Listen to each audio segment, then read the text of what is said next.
Good morning, my name is Wayne, and you are watching Precious Flux Entertainment TV. It's Monday 30th of October 2023, and this is the news update. Dozens of judges and officers feel threatened and refuse some cases. Dozens of judges and public prosecutors have started to feel less safe in recent years due to threats from the criminal environment, according to a new poll by research platform Investico and weekly magazine De Graaien Amsterdammer. The feeling of insecurity sometimes affects the work of judges and officers. Some no longer want to do certain things, such as cases against organized crime. Others are even thinking about quitting. The investigative journalists asked a large number of gown wearers about the influence of threats and violence. The survey was distributed among members of the Dutch Association for the Judiciary (NVVR), the trade association of judges and public prosecutors. The Netherlands has 2,500 judges and 900 officers. About 3/4 are affiliated with the NVVR. The survey was completed by 370 people. More than half of them indicate that they have experienced threats or intimidation themselves. This was often during a case they were handling. 1 in 3 involved an investigation into organized crime. Nearly 150 respondents say they now feel less safe than 5 years ago. In recent years, there have been serious incidents, particularly around the Marengo process. The murder of lawyer Dirk Wiersum led to permanent security for dozens of people involved. The consequences of this dormant threat are significant, the survey shows. Nearly 1 in 3 magistrates say they do their work differently than before for safety reasons. For example, it is more common for examining magistrates, the judges who supervise a criminal investigation, to no longer work under their name, but under a number. In the file on the murder of Peter R. de Vries, everyone is even listed anonymously, from detectives to examining magistrates, and from witnesses to NFI experts. Reject case: almost 1 in 10 respondents sometimes refuses a case for safety reasons. Given my private situation with small children and the impact that personal security would have on my family life, I do not prosecute serious crime cases, a judge explains. There is fear that after the murders of the brother of key witness Nabil B., lawyer Wiersum, and crime reporter Peter R. de Vries, a judge or public prosecutor will also be murdered. Almost everyone appears to be concerned about the impact of violence and threats on the rule of law. It seems like a losing battle in which we have to compete with water pistols against automatic weapons, outlines a prosecutor.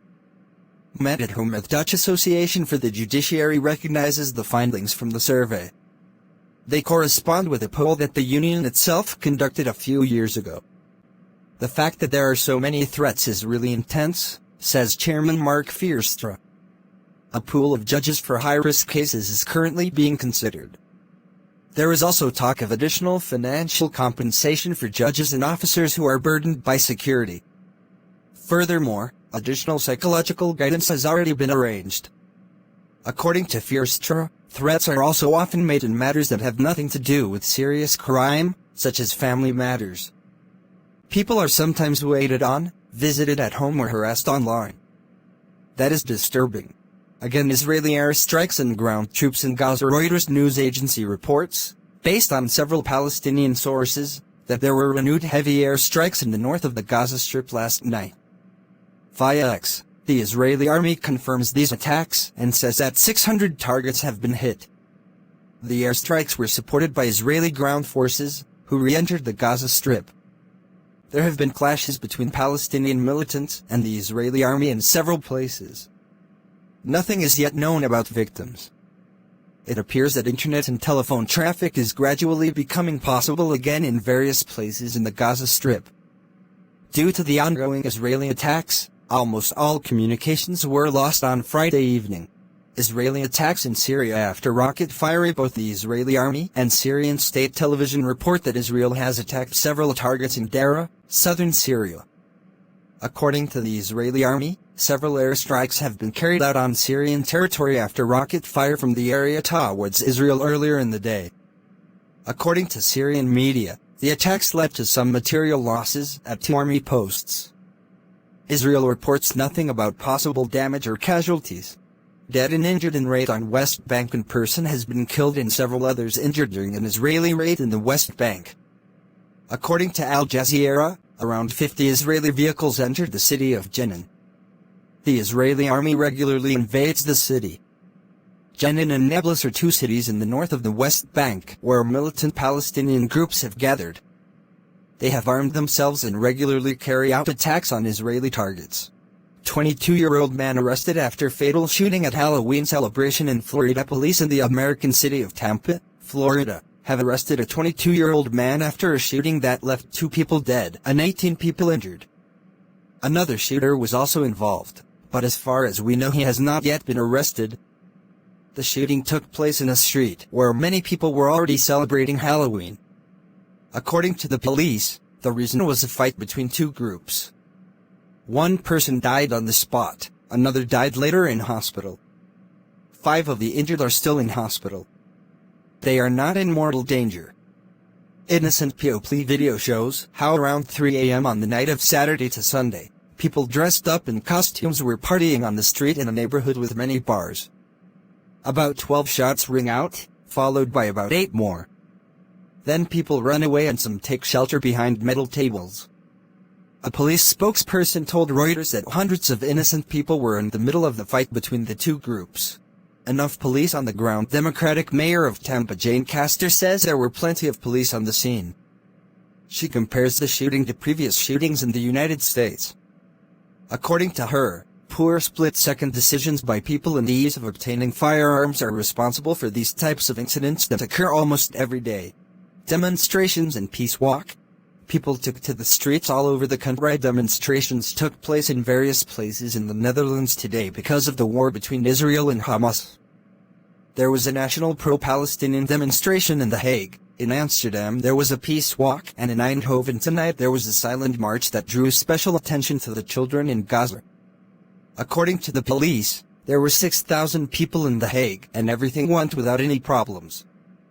Protesters gathered on the Malieveld and then marched through the city. They waved Palestinian flags and carried a banner that read "Stop Genocide, Cease Fire Now."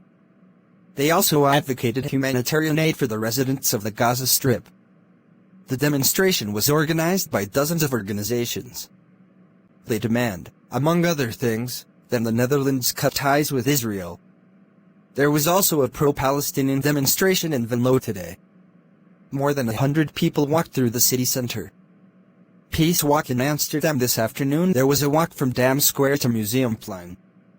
According to the organization, this so-called peace walk was for connection and compassion and fellow humanity. The intention was for the protest to be silent. The organization had called for no flags or banners to be brought. This really appealed to me, because this walk is not against any of the parties, said one participant. Another woman said that for the first time in her life she was marching in a demonstration. I wanted to do something in my powerlessness. I can't bring about peace in the Middle East, but I can show that I really want peace over there. People gathered in Eindhoven tonight for a silent procession. The march is to show solidarity for the international humanitarian rights of the 2 million innocent civilians, including as many as 1 million children, suffering in Gaza. The walk goes from Eindhoven Central Station to Stadhuisplein. Also demonstrations abroad in several other countries. People also took to the streets because of the conflict.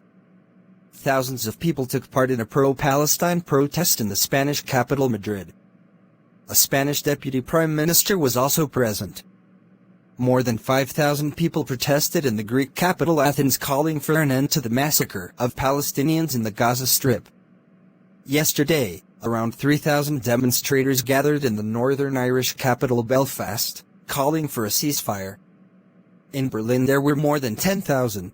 Ukraine wants to stop transit of Russian gas to the EU in 2025. Ukraine will no longer allow Russian gas to the West from 2025, says Alexei Chernishkov, head of the Ukrainian state energy group Naftogaz. Ukraine's transit agreement with Russia's Gazprom expires at the end of 2024.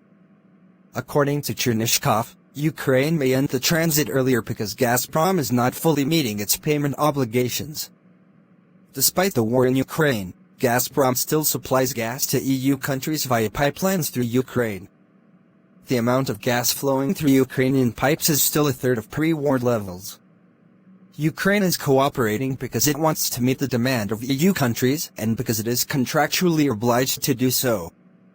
The EU's goal is to no longer import fossil fuels from Russia from 2027. Ukraine itself is already independent of Russian gas. Yesterday, 848 self-employment in addition to your permanent job is becoming more and more normal. Self-employed for a few months, then employed again for a while, or doing both at the same time. Employment relationships are becoming increasingly fluid, analysts from ABNAMRO say in a report. Especially a job as an employee and a part-time job as a self-employed person has been on the rise in recent years. The tight labor market means that the position of employees is very good. Employees have more choice and therefore more negotiating power, says Mario Bursam, sector economist at ABNAMRO. They can therefore complete their work with more autonomy and variety. One of the most important reasons to combine several things is variety. Such as Susanna Ortmann-Girlings, who decided to start her own business 11 years ago after years of employment. In addition to her work as a municipal councillor, she provides financial advice to seniors, who are often old. It is nice work, but these are also difficult conversations, because for many people the end of their lives is approaching, says Ortmann-Girlings. That's why I started looking for something that brings more cheerfulness. She finds that cheerfulness in the young generation. She is now doing an internship as a French teacher at a grammar school, so that she can eventually work in education as a lateral entrant. I really like the combination of seniors and young people, she says. When I'm done, I want to be half self-employed and the other half employed again. The great thing is that I will also be building up a pension for another 10 years. This is the news for today. I will see